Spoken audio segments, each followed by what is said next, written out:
Un cours d'amour est un livre qui a été transmis à Marie Perron par une voix intérieure pendant 3 ans. Il se présente comme une continuation d'un cours en miracle, bien qu'il n'y ait pas de lien officiel entre les deux cours. Les deux cours ont été reçus de manière similaire, et dans les deux, Jésus affirme être la source. Un cours en miracle a été reçu par Hélène Schuckman dans les années 1960-1970, tandis qu'un cours d'amour a été reçu par Marie Perron dans les années 1998-2001. Les deux cours sont présentés avec autorité et intelligence, et leur nature spirituelle novatrice dépasse ce que ces femmes auraient pu écrire seules. Un cours d'amour est décrit comme un cours pour établir notre identité et mettre fin à l'emprise de l'ego. Marie Perron avait une vie ordinaire et était une catholique pratiquante. La transmission d'un cours d'amour est liée à une période difficile où elle a eu une profonde connexion avec 2 autres femmes après la mort tragique du bébé de l'une d'entre elles. Au cours de cette période, Marie a écrit une lettre à son ange gardien et a reçu une réponse immédiate provenant d'une voix intérieure.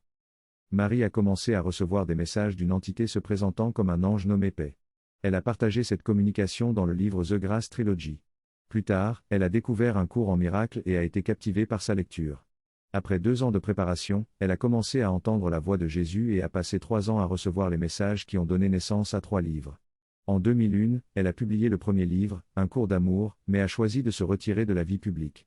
Lorsque New World Library a décidé de ne pas publier les 2 autres livres, Marie a pris l'initiative de les rendre disponibles elle-même. Elle a ensuite reçu un autre message, Apprendre au temps du Christ, qui était destiné à aider les individus et les groupes qui étudient un cours d'amour. Finalement, elle a publié les 3 livres en une série cohérente.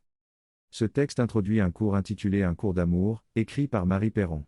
Marie explique que malgré sa réticence à faire campagne pour le cours, elle a décidé de le partager car elle croit en son message selon lequel vous ne pouvez être qui vous êtes qu'en partageant qui vous êtes. Elle parle de sa propre humanité, de ses défis en tant que maman et de ses problèmes familiaux, tout en soulignant l'importance de l'amour et de la guérison. Marie explique qu'elle a reçu ce cours de Jésus lui-même et décrit son expérience d'écriture comme un processus facile mais qui a également été source de difficultés pour elle. Elle parle du contraste entre l'union avec Jésus lorsqu'elle écrit et la séparation lorsqu'elle quitte son bureau. Finalement, elle réalise que l'union n'est pas quelque chose de miraculeux lié à son travail, mais plutôt un état naturel qui émerge lorsque les blocages à la conscience de l'amour sont levés. Dans l'union, il n'y a pas de séparation entre elle et Jésus. Dans ce texte, l'auteur met en avant l'idée que l'expérience de l'unité ne peut se produire que lorsque l'on abandonne la pensée séparée et l'identification à un soi distinct. Il relate avoir fait l'expérience de l'union et avoir réalisé que cela n'était pas le fruit de la pensée ordinaire, mais plutôt une réalité profonde de l'être. Il souligne également l'importance de ne pas laisser la pensée envahir cette expérience et de laisser le cœur guider notre cheminement vers l'unité. L'auteur fait référence à Jésus et cite des extraits d'un cours intitulé Un cours en miracle. Il affirme que ce cours est une révélation et une nouvelle manière de connaître, qui nécessite de faire confiance à son cœur plutôt qu'à son esprit pensant. Il encourage le lecteur à prendre ce cours au sérieux et à l'intégrer dans son cœur plutôt que dans sa tête. L'auteur poursuit en évoquant le défi d'être le premier receveur d'une révélation et mentionne Hélène Schuckman et Marie Perron, les auteurs respectifs d'un cours en miracle et d'un cours d'amour.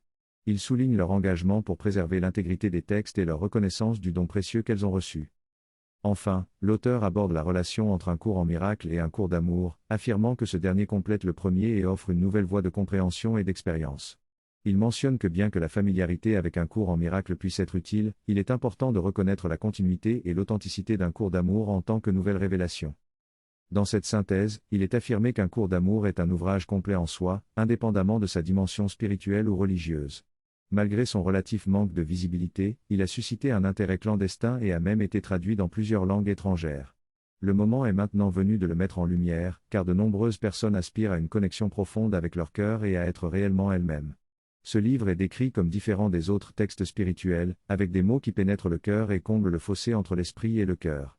Il est recommandé de se laisser submerger par ce cours et d'être fidèle à l'amour, ce qui permettra d'être fidèle à soi-même. L'éditeur souligne que ce livre a été écrit spécifiquement pour chaque lecteur.